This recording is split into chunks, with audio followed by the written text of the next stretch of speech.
Friends welcome to our channel AA chronicles. India versus England T20 series మొదలైంది కదా. మొదటి 2 games అయితే సక్సెస్ఫుల్గా గెలిచాము. ఇంకా మూడోది మనదే అనుకొని ఎలా పడితే అలా ఆడేశారు. చివరికి నిరాశ మిగిల్చింది. ఇంకా థర్డ్ T20 విశేషాలు తెలుసుకుందాం పదండి. మన రాజ్కోట్లో నిరంజన్ షా స్టేడియంలో జరిగిన మ్యాచ్ గురించి అయితే మనం ఈరోజు మాట్లాడుకుందాం. మొదట మనం టాస్ గెలిచి బౌలింగ్ తీసుకున్నాం. యాక్చువల్లీ ఇది బ్యాటింగ్ పిచ్ అనమాట.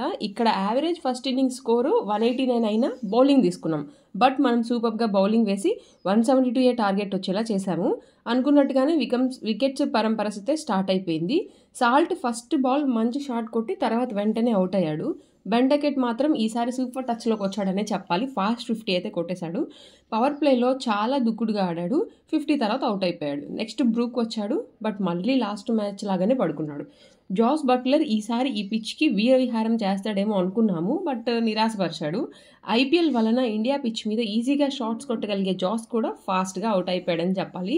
ఇంకా ఇక్కడి నుంచి అందరూ టపా పడిపోయారు యాజ్ యూజువల్గా. లివింగ్స్టన్ మాత్రం కొన్ని మెరుపులు మెరిపించి ఇంగ్లాండ్కి మంచి స్కోర్ అందించాడు.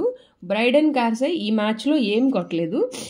వరుణ్ చక్రబోర్తి ఈ దెబ్బకి ఇంగ్లాండ్ బ్యాచ్ అంతా అతలకుతలమయ్యారు.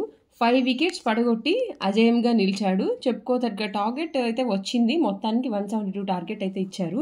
ఇక మన ఇన్నింగ్స్కి వచ్చేసరికి పవర్ ప్లే కొంచెం మెరుపులు మెరిపించిన ఇంగ్లాండ్ బౌలర్స్ దెబ్బకి వికెట్స్ పట్టడం స్టార్ట్ అయ్యాయి. ఈసారి అందరూ పట్టపట్ట పడిపోయారని చెప్పాలి. తిలక్ కూడా నిరాశపరిచాడు. ఇంగ్లాండ్ బౌలర్స్ దెబ్బకి మనోళ్ళు విలవిల్లాడారు. రషీద్ సూపర్ బౌలింగ్ వేసి అతి తక్కువ ఎకానమీతో టాప్లో అయితే నిలిచాడు. ఓవర్టన్ 3 టికెట్స్ తీసుకున్నాడు. హార్దిక్ చివరిదాకా పోరాడాడు. బట్ ఫలితం లేకుండా పోయింది.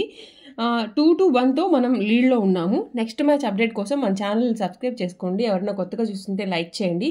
మీ ఫేవరెట్ ప్లేయర్ ఎవరో కూడా కింద కామెంట్ చేసేయండి. Thank you for watching.